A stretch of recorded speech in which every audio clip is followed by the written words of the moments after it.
When The Last of Us Part 2 first came out, I was told by quite literally every source of video game news I knew of that it was a bad sequel. So, when the HBO show came out with its second season, and I saw the sentiment that this was nothing like the game, it's terrible, I had a little bit of whiplash. After all, if the game was terrible, and the show was incredibly different from the game, surely it'd be good, right?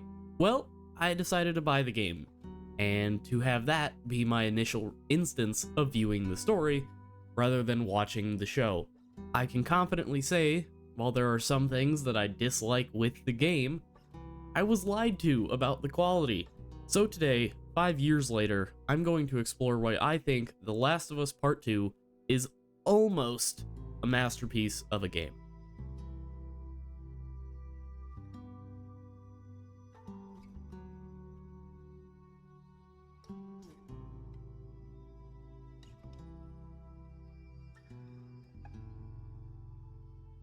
Starting with a little bit about my experience with the first game, I was by no means a The Last of Us lover. I recognized that the first game was a great story with well-paced gameplay and an emphasis on characters that to this day have influenced how Sony makes titles like God of War and other games. However, I've completed it twice, once when it launched and once on PC with the remaster, or the remake, whichever time it was named Part 1 instead of The Last of Us. I'm telling you all this to say that I didn't have some deep connection to Joel, and after 5 years, I already knew what happened to him going into this. I think the initial reaction to the game was tied to the connection that many had to that character. So, with the start of the sequel, you see Joel is revealing to Tommy what he did at the end of the first game. The scene is obviously not too far in the future from when he actually did the things that he was talking about, and soon after, it jumps to Joel visiting Ellie, who is way more awkward than she was before, clearly struggling with the thought of her immunity being meaningless.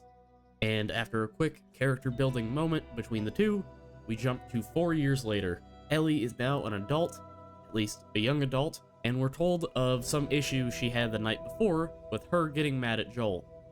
We aren't shown this scene, and we're completely left in the dark as to anything that's happened in the last 4 years. This is also where we're introduced to some new supporting characters: Dina, Ellie's new girlfriend, and Jesse, Dina's ex-boyfriend. Now, after a very short time playing as Ellie getting ready for patrol, we switch over to our first instance playing as Abby. It's revealed pretty quickly that Abby and her friends are looking for someone in Jackson. Now, if you've passed 3rd grade, it's pretty easy to tell that they're looking for Joel. However, at this moment, it's not shown why these specific people are looking for him. Well, some time passes, and Ellie and Dina get high and fuck as people do in the apocalypse, which I'm downplaying the importance of this scene, since I don't want to just repeat the whole story. But anyways, back to Abby.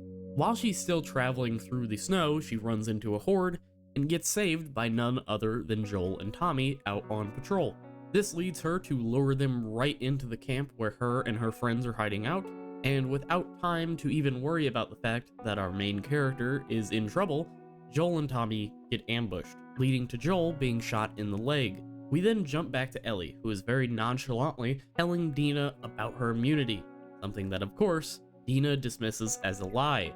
However, Jesse is there now, searching the area for Joel and Tommy as they hadn't come to the rendezvous point Jesse was waiting for them at. This leads to the love triangle splitting up and searching for their lost people. As luck would have it, Ellie is the one to find Joel, which means she is the only one to witness his death. Right then, she makes a promise to everyone in that room, that promise being that they're going to die. After a small conversation with Tommy, Ellie is determined to chase down Abby and the others, and Tommy has left before her without anyone's permission. So of course Ellie and Dina follow behind him, leading you into the first portion of gameplay that actually allows you to take your own path. However, it is actually a very unique portion of gameplay, as there are very few areas in the game where you're put in a semi-open world area and given free reign. In this area, there are a few notable moments, like Ellie giving the most heartfelt cover of Take On Me that I've ever heard.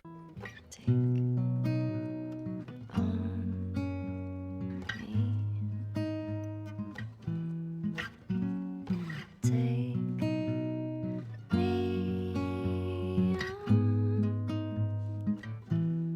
But beyond that, it's pretty barren. However, upon leaving the open world section of Seattle Day 1, Ellie and Dina get attacked and Ellie gets captured. Now this is where the game actually picks up the pace a bit. You see, after a quick escape, Ellie kills the second of the 8 that killed Joel, the first being killed by Tommy before Ellie was even captured. Ellie and Dina then start making their way to the location of the next guilty member of the WLF at a nearby TV station. Everything, of course, goes wrong as they arrive to find her already dead and with wolves on the scene, causing yet another high-intensity escape, leading them into the subways of Seattle. Now this part I find immensely important to the connection between Ellie and Dina, as in the spore-infested subway, Ellie's gas mask breaks, causing her to have no choice but to tell Dina she is immune. One thing to note is that in the show, there are no spores, so I don't know how they justify skipping over a moment like this.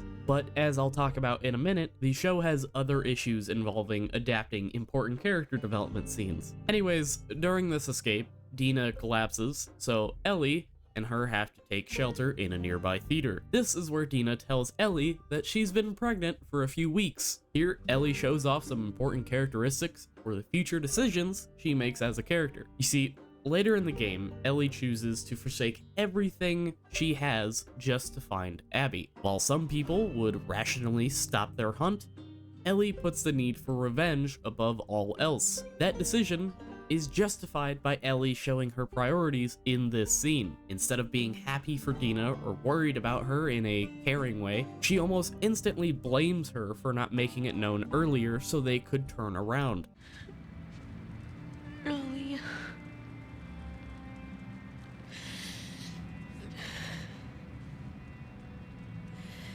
I think I'm pregnant.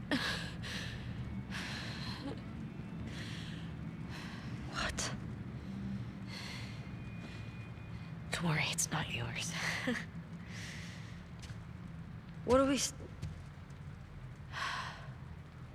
we supposed to do now? Nothing. I just need to rest for a second. Are you fucking kidding? How long have you known? It was late a few weeks ago. A few weeks? We could have still turned back. Well, I didn't know. I wasn't sure, okay? I didn't want to be a burden. Well, you're a burden now, aren't you?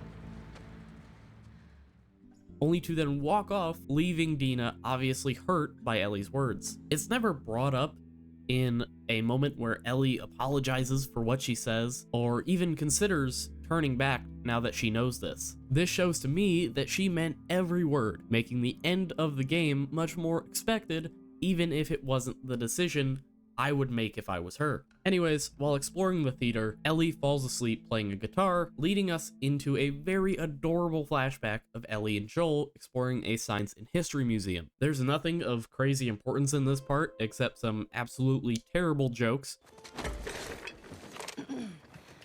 Oh, hello. Sorry, the dinosaurs are busy right now. What are you doing? Oh, wait. One of the dinosaurs is here. Joel, it's for you.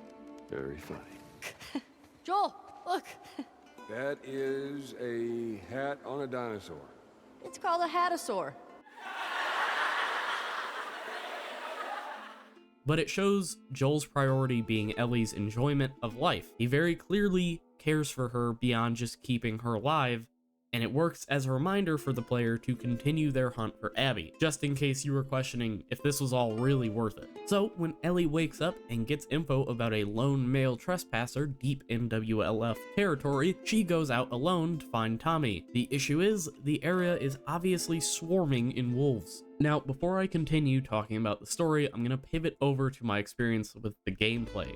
For Ellie specifically, I was very combat oriented, not out of choice. I was just absolutely awful at staying hidden. This is because I chose, for the sake of better footage, not to use the listen mode ability. However, don't take this as a sign that I disliked the stealth. In fact, I think me choosing not to use the listen mode actually improved my enjoyment of the challenge. I actually had to predict movements and couldn't just hold a button and have all the information. The only thing I didn't really enjoy was how some enemies interacted with stealth. For example, while the dogs were an additional challenge, you were given clear ways to avoid them. Stalkers, on the other hand, felt impossible to actually sneak through. This being the case so much that during my time playing as Abby, I kind of just stopped. I'm currently doing a permadeath grounded playthrough, so maybe my opinion will change when it's harder to just shoot your way out, but for now, I will say I very much disliked that enemy type. So back to the story. After making your way through Hillcrest, you get grappled by a male figure that you assume is Tommy. Unfortunately, it is actually Jesse, meaning another person was just dragged into this crusade that was almost definitely going to get some people killed. There is another very loud escape out of Hillcrest, but once you're back to safety, it goes on to another flashback, this time of Joel, Tommy, and Ellie. This flashback is partly to build on Tommy's skills as a sniper, showing him off to be very, very talented, but also to continue building on the tension between Ellie and Joel. See, at the moment, it's clear Ellie doesn't fully believe Joel about his story surrounding the hospital from the finale of the first game. So, when the two find a dead couple who was leaving Jackson, Ellie obviously brings up her concerns that she could have done something about it. Now, at some point after the flashback, Ellie gets washed into a sewer, leading her deep into a group called the Scars, or Seraphites. This group are similar to troglodytes, where they refuse to use old world equipment except guns and ammo. Now, they explain this later during Abby's section of the game, saying that soldiers specifically could use guns and ammo, but as the game points out, that is highly convenient. I think this is more of a gameplay limitation, but I would have enjoyed to see them forsake all guns and ammo, instead using things like slingshots that could disorient you, or bolas to trap you in place. They already use bows, and the arrows can cause bleeding effects to you if you don't take them out, which honestly feels a bit backwards now that I'm thinking about it. But nonetheless, it feels like they just missed out on making this cool, unique faction anything more than just another group of people with guns. Only this time, they're religious.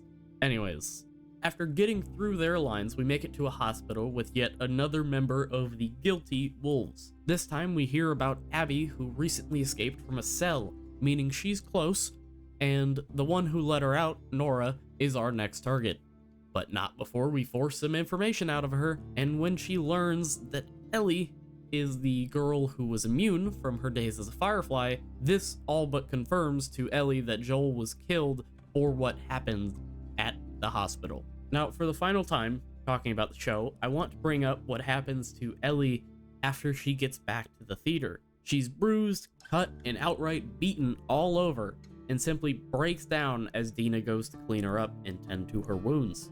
The reason I bring up the show is the very clear difference in how this scene is treated. I don't know if it's just Bella Ramsey or if it's just the direction they gave her, but man, her face compared to Ellie's is so fucking different that this scene felt crazy to watch in game, but not crazy at all in the show. When I finally went and watched the show, I was genuinely confused on what emotion Bella was trying to portray, because it looked like she was just staring.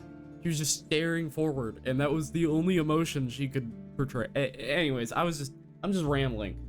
The show fucking sucks, and I don't review shows, but I have to get this off my chest. The show sucks. Anyways, this is the moment Ellie truly sees that whether it was her choice or not, her life is why Joel died. And although she doesn't exactly know what happened in the player's eyes, we're shown that she does in the next scene, in fact.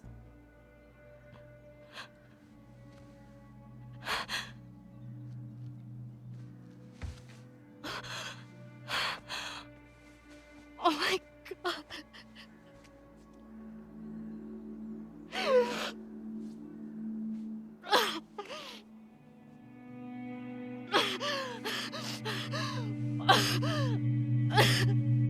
Another flashback happens where Ellie is back in the hospital just 2 years before Joel's death, in the room where Joel saved her. Here, she gets confirmation that she is the only immune person out there, and when Joel catches up to her, she confronts him for the final time, ending their relationship on bad terms.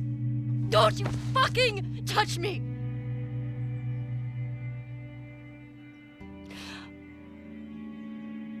I'll go back.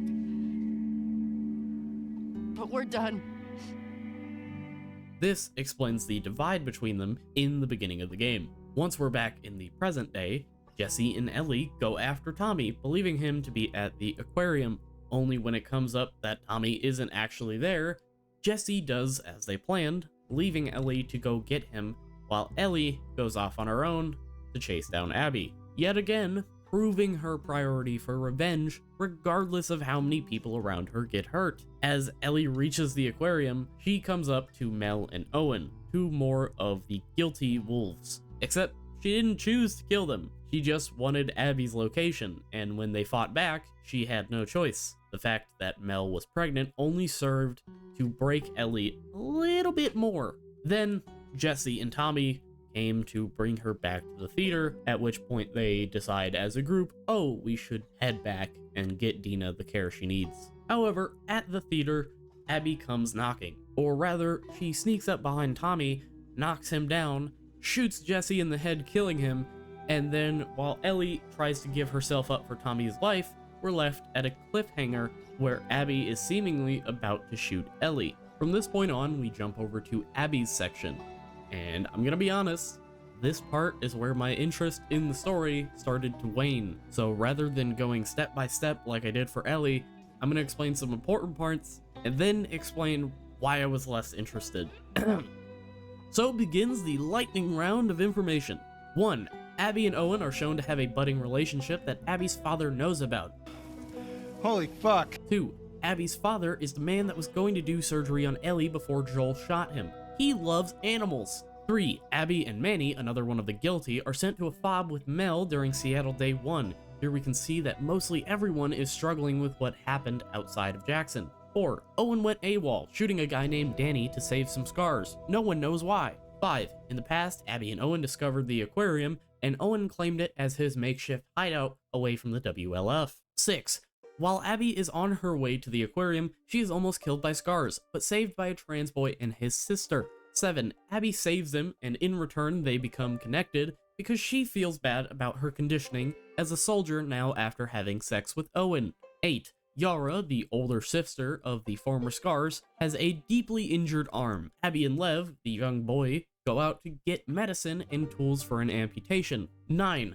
Abby fights a gigantic infected in the basement of the hospital not long before Ellie arrives. 10. Once Abby comes back, it is told that the reason Lev and Yara are excommunicated from the Scars is because Lev was a rebel due to his feelings as a trans person.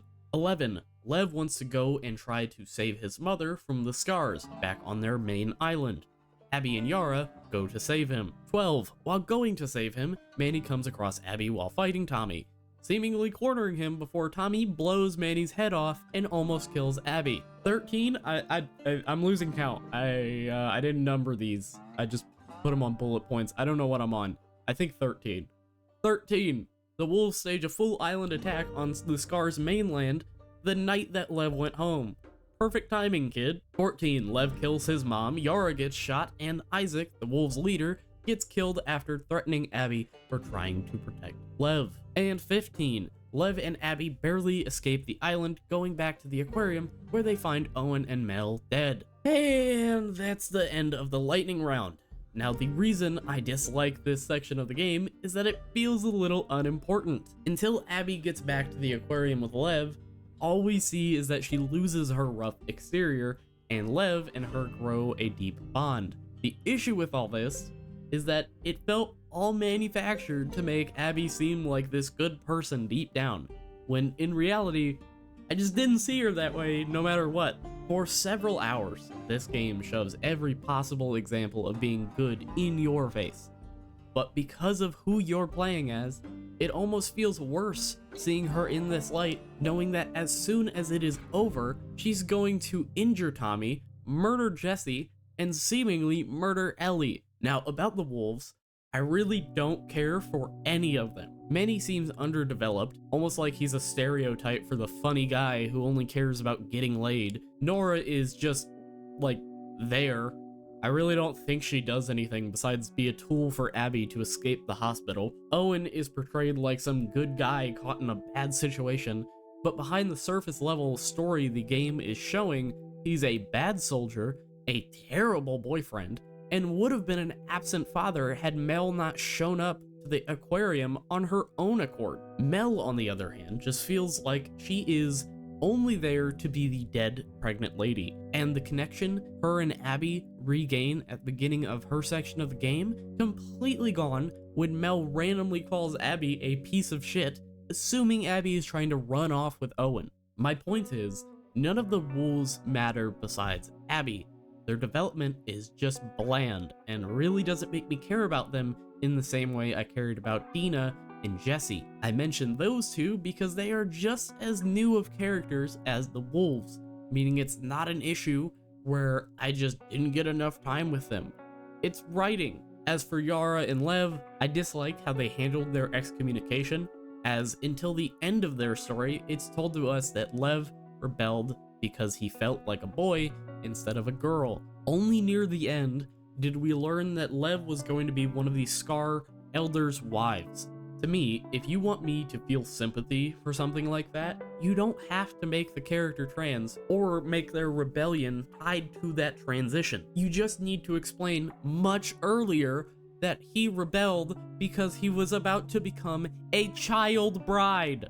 Pedophilia is a much stronger reason for me to hate someone than a religion not accepting how a trans person feels. So yeah, I think Abby's section of the game, up until like the last 2 hours, is almost completely wasted and doesn't give me any reason to really care about her or her friends. Now, back to the important stuff. Right before Ellie gets shot in the theater, Tommy jumps up and saves her, getting shot by Lev and Abby, seemingly in the leg and in the head to save Ellie. Then Abby chases Ellie back into the theater, nearly killing her and Dina, telling Ellie, "Don't ever let me see you again." Cut to later, TM, where Ellie and Dina are living out on a ranch near Jackson.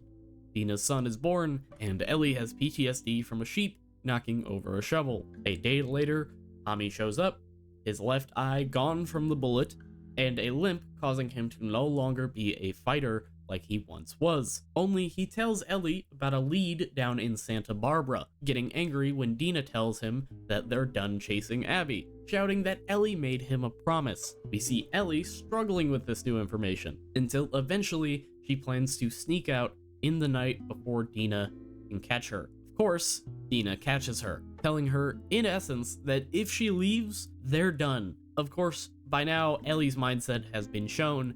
No matter what happens, no matter who gets hurt, she has to be the one to kill Abby. So Ellie travels to Santa Barbara, learning that Abby had been taken and enslaved by some bandit group. Of course, Ellie completely destroys that bandit group on her search for Abby and finds her. Right when they're about to leave, Ellie threatens Lev, saying that if Abby doesn't fight her and end this, then she'll kill him. Abby, of course, agrees, and they fight. Ellie ends up with the upper hand, but while drowning Abby, there's a flash image of Joel on the porch of his home, causing her to let Abby go once and for all. It then cuts back to Ellie in Dina and hers old home. Dina is gone. Ellie now has 2 fingers missing, causing her to be worse at the guitar, and this is all leading back to a final flashback with Joel on that porch. Here we see the final conversation between Ellie and Joel, saying she doesn't forgive him for what he did and what he took from her, but that she would like to try.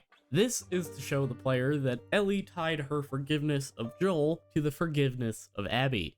I personally have a big problem with this ending, as I cannot for the life of me give the same sympathy I have for Joel saving Ellie's life to Abby for killing Ellie's only father figure, especially after Ellie ruined every relationship she had to go back after she killed Abby. Her not killing Abby just completely diminishes every possible reasoning behind Ellie's choice to leave her family. No matter what is shown, these are very different situations, one warranting a reformed bond, and the other warranting Abby's fucking death.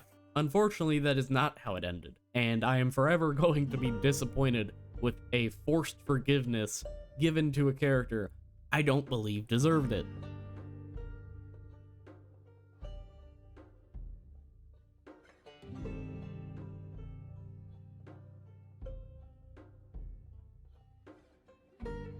Initially, I wasn't going to talk about the no return mode, as I honestly didn't see it as anything special. To me, it was just another thing like the Mercenaries mode from Resident Evil 4 Remake. Luckily, I gave it a try, and I have been pleasantly surprised about my experience. The mode is a roguelike, usually taking just under an hour for a full run. During a run, you'll have map objectives on unique encounters, usually involving combat. There are also things called mods to make each encounter have different effects. During these encounters, you'll be able to fight every type of enemy and use any type of weapon, so long as you get lucky enough to receive it from the trading post. The trading post is where you spend currency earned by surviving encounters and completing side objectives called gambits. I'd say it's closest to a shooter version of Slay the Spire, so if you want a good comparison of how it feels to run compared to other roguelikes, it's pretty good. Each run ends with a boss, some new, some not. But the main focus during these runs is challenges. Challenges are objectives given to each character you can play as,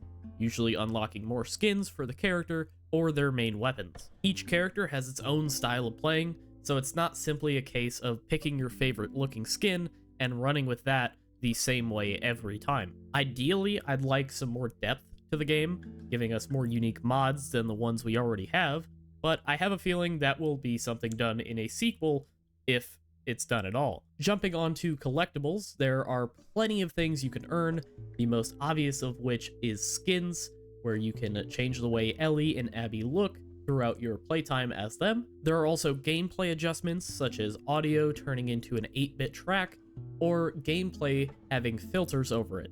There are some that are just simple color grading changes, while others actually change the way the game is made to look. However, beyond any sort of color grading or audio change, my favorite feature this adds is gameplay modifiers. Here you can change the way the world looks by mirroring it, you can add slow motion, you can give yourself infinite resources, you can make things die in one hit or one shot. It's crazy how much actually you can change with this, so I very much like this. It makes my interest in doing a subsequent playthrough a lot more than it already was. Beyond that, there are things like a in-game model viewer, as well as a in-game speedrun timer, but those are minor additions for me personally, so I don't think they're nearly as valuable to talk about as the other stuff. One of the most overlooked things I think I've seen is the behind-the-scenes stuff also featured inside of the game's menu. There are things like podcasts, videos, concept art,